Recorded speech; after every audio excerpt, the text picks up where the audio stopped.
Kelmading-ku, kutdim baxtli onlaringni.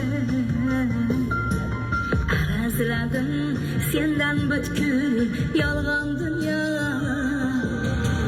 Qizg'ongansan mendan oppoq tonglaringni. Urib turgan bu chiroyli bonglaringni. Bermading-ku, kutdim baxtli onlaringni.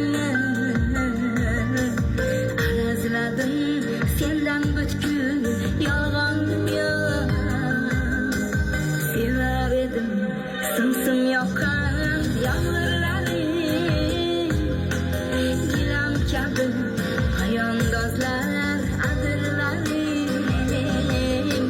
Sog'inyapman tashlab etgan iforlaring.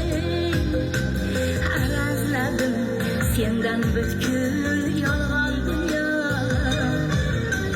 Sog'inyapman tashlab etgan iforlaring. Arazladim sendan butkul yolg'on dunyo. Arazladim sendan butkul yolg'on dunyo. Yolg'oningga uchgan dog'da qolgan dunyo.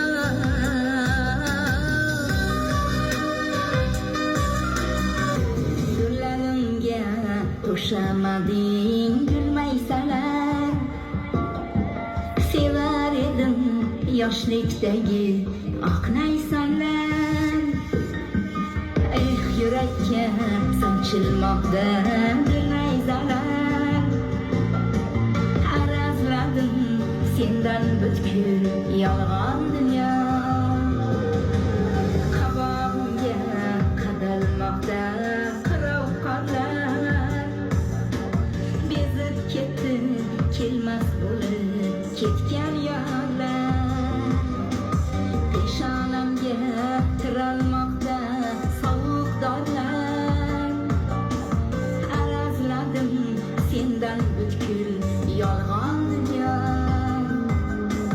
Sevar edim sim yoqqan